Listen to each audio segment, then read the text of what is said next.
Go ahead. All right, yeah, thank you guys very much for doing this. So my name's Cody Peacock. I'm from the Cleveland area, and I'm working on a startup with some friends, and we sell solar panel kits to new home builders and contractors. We're trying to work on it, but it's moving a little slow. So we want to break new ground with keeping with this theme, but we all have day jobs, so we know we want to keep our burn rate low. But my question to you, to all of you, is when is it the right time to break new ground? When is it time to quit the job and put all our time that we have into the new venture? So I'm going to answer as an entrepreneur. You're not going to like the answer.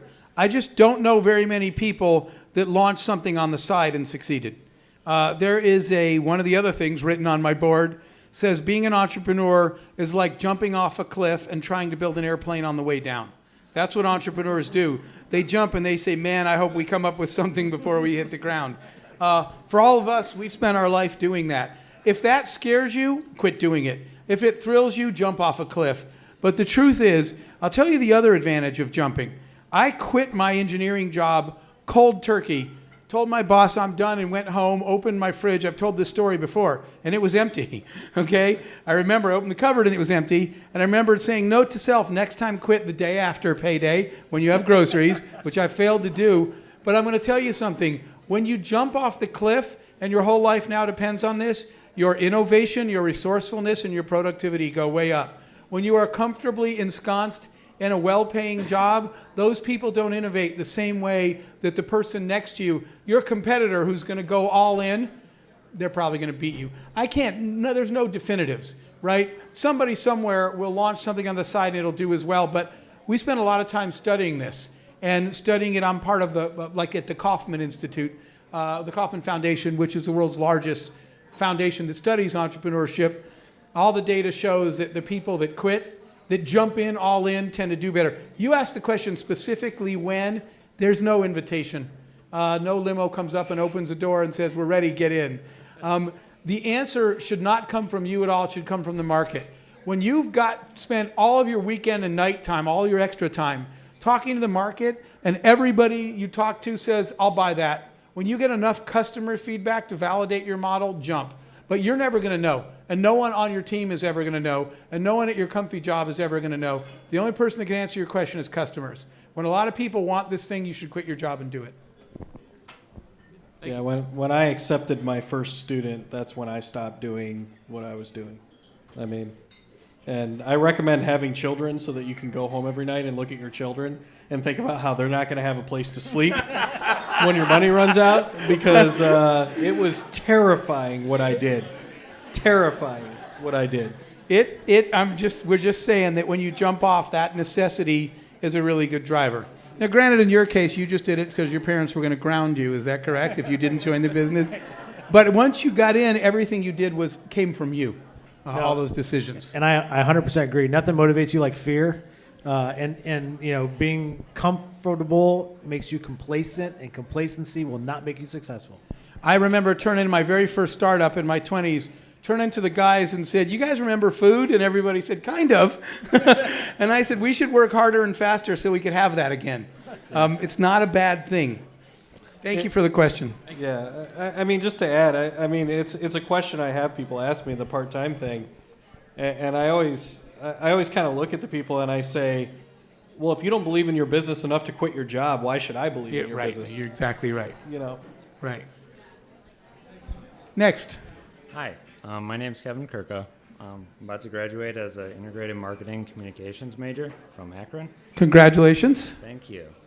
Actually going to come back for master's in finance, so not really done, but looking forward to graduation nonetheless. Congratulations to the university on that part. My question's actually for you, Jeff. It's actually coincidental you're talking about breaking ground, because that's what I'm dealing with right now. And the thing is, my ground is actually very far away from me. I would like to work in Germany after I graduate. And I just want to know, the logistics of it seems impossible at this point. How do I even begin? I mean, I have something stable in the process here in America. How do you actually bring yourself to that point where you break ground and you get to that point where you're going to go to the other side of the earth and leave everything you love and know behind? So first of all, this is the time to do it. I'm going to guess you don't have a mortgage and a family right now, right? No. Okay, so it's easier to do it now. Go for it when you can. Jump off cliffs, right? That's a big cliff. That's the German cliff. And guess what? If you get it wrong, so what? There's something worse than going to Germany and hating it. It's spending the whole rest of your life wondering what would have happened if you tried it and wondering what it's like. This is the time to take risks and to go do those things. In terms of how, what amazes me is the phone calls and emails people don't make, right? So if I were you, I'd start looking up companies in Germany that you want to work for and just literally cold calling. Start sending messages. So many times, I will tell you, my very first engineering job out of school, I actually worked for NASA. You know how I got the job? There was a TV reporter, and they were talking about the space shuttle, and they said, will you build another space shuttle? And the head of NASA said, well, we can't right now because it costs $1 billion. So I will tell you what I did. I looked up the address. This is a true story, sadly. I wrote a check for $1 billion and sent it to the head of NASA. He got it, and he thought it was hilarious and invited me to visit him anytime. That turned in my first job. Reach out. Start contacting people. You will be amazed at people who say, well, that's interesting. That guy wants to work for us. So don't let anybody talk you. Don't get overcome by the fear. They don't know me. I'm just a student. They won't answer me. You miss 100% of the shots you don't take. Right, true. Well, thank you. Good luck. Thank you. Do we have another one? Hello, my name is Tatiana Granger. I work for the James Marco Company, one of the greatest companies in the area. So I take it your boss is here? No, not really. Oh, so you said that for real? For real. So I've gone through quite some change in my life. I'm originally from Russia, and I moved here to Akron, United States. I used to be a teacher of foreign languages, and now I work in business. So I do know something about change. My question is actually for all of you guys, and for Jeff in particular. So I really like that term, the resonant frequency. And I looked it up, wrote it down. And unless I understand it incorrectly, it seems like it's almost reaching that comfort level in your life. So what's the balance between reaching that comfort level and constant growing in your life? Once you reach that frequency, do you look for other frequencies, or do you stay there? So I think we should all answer that. I'll go first. You don't stay there, right? Because to his point, in his words, he said he just got bored. We know that Mr. ADHD got bored too, right? From doing that. So bored isn't the right term. Accomplished is the right term. You always have, for me, at every period of my life, and mine tend to be 3 years, you can all answer too. In every 3-year period, there's some new frequency I want to reach. There's some other growth I want, some experience that I want, some goal I want to achieve. So when you get to one and you're there for a while, based on your personality type, you can say, this was great. This was, I feel wonderful for what I've done and what I've accomplished and the lives I've impacted, whatever it is. But you'll stop and say, you'll see something else. There's another level you can grow to, a new thing you can learn, a new experience you can have. I left the technology industry and started a media company.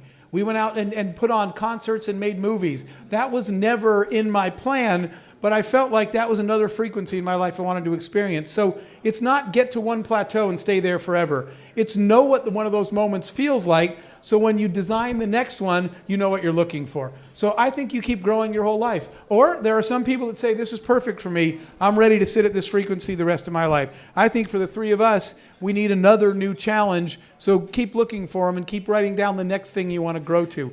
Growing, for me, if I feel like I've stopped growing and I haven't learned anything new, I told somebody, they said, how do you run your life? And I said, it's like microwave popcorn. For a while, everything's wildly popping. And then there's a while it goes pop, pop, pop. When it gets to that point, I need to do something else.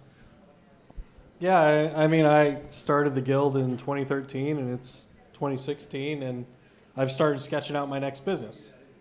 I'm happy doing what I'm doing, but, I think in my career arc, very early on, I was very inward focused. I was achieving mastery, in my own things. But then there's a level of mastery that I reached where now I wanted my focus to be external. I wanted to impact other people.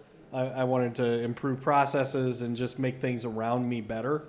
So now that I've reached that plateau, it's kind of like, once I've cracked the code of this boot camp education, you know, what's the next problem I want to solve to help everybody else? And it's still the same equation, right? For me, part of my equation is if I'm learning something new, that is my resonant frequency. So the answer to your question is, as soon as I hit a spot where I'm not learning anymore, I need to keep moving or I'm off frequency. Go ahead, Joel. Yeah, I think it's different for everybody. I mean, for me, I would say, you need to find your why. What is your measure of success? Why do you do what you do? If you're chasing success to be financially successful, it might be find one thing, do it over and over and over again, and be financially successful. For me, I'm a problem solver. The more problems I can solve, the happier I am. So my turnaround's about 4 months. About every 4 months, I'm looking for the next thing. That's why I called you an electron earlier. You are pinging around regularly. Can you tell us how to be successful in 4 months? No. Yet you do it regularly.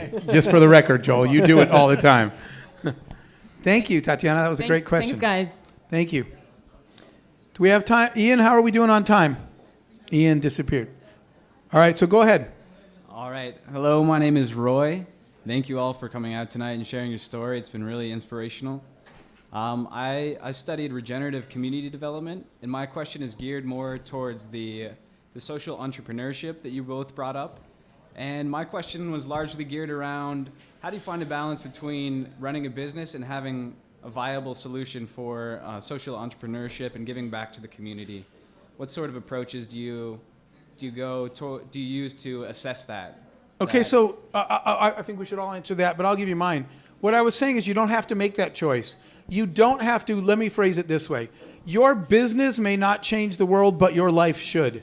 Okay? You know what our business was at Priceline, selling hotel rooms? We're not actually feeding the hungry. Our business doesn't solve the world. But if you saw how much money we have given to how many causes and how many people we've helped just because we were successful. The company today actually hit a milestone last week. The Priceline Group hit $70 billion in value last week, which is its all-time high. You know what that enables you to do? Give away a lot. Okay? So you don't have to have a product. It's nice if you do.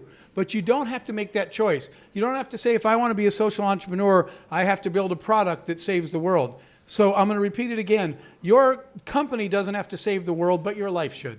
You should do something with your life and your success that impacts other people, whether your product does or not. His product actually does directly. Ours doesn't, but we still found a way to make a difference. Yeah, no, I can't say anything better than that. Yeah. That's perfect. So find your resonant frequency and then utilize that energy to give back. That's exactly right. Give that energy back. Yeah, I mean, Thank you for saying it that way, Roy. What I look at is when so many people are coming in from out of state and staying, and when people are increasing their salaries by what they're increasing it, those people are living in the community, they're paying rent, they're buying services, which creates more jobs. So, even though I'm not the direct economic driver, indirectly there's a lot of economic activity that I'm responsible for, and I'm really happy to do that for Akron. And you guys know, a lot of people in this room know it. I mean, Ian and I chose Carolyn because she's a social anthropologist and she gets what matters to people. But in the end, the best feeling you'll ever get will never come from anything you did for yourself. It'll come from the first day somebody contacts you and said, the work you just did changed my life. Somebody asked me, what do you want on your tombstone? I actually thought about that. And mine's pretty easy. I do not want to be measured by the number of dollars we created. I want to be measured by the number of other people's lives we made better. It's the best thing you can do with your life. Thank you for asking that, Roy. I only want my birth date on the tombstone. On yours? Just the first part? Just the first date. I'm immortal. So. With yours all will be- that immortality, Yours will be a flashing thank you. digital thing anyway. We will say thank you as a room to these gentlemen. Thank you all very much. To Eric Wise, to Jeff Hoffman, and Joel Testa. We actually want to give these gentlemen our newest piece of merchandise. These hats right here. Eric, for you, my friend. Joel, for you. Boy, I was right sized. Oh, yeah? Thank you all very much, and we very much hope you stay around and interact with each other, become new friends, and come back next month in June on the first Wednesday of every month when Innovators Connect downtown at Blueprints to Excel. Thank you very much.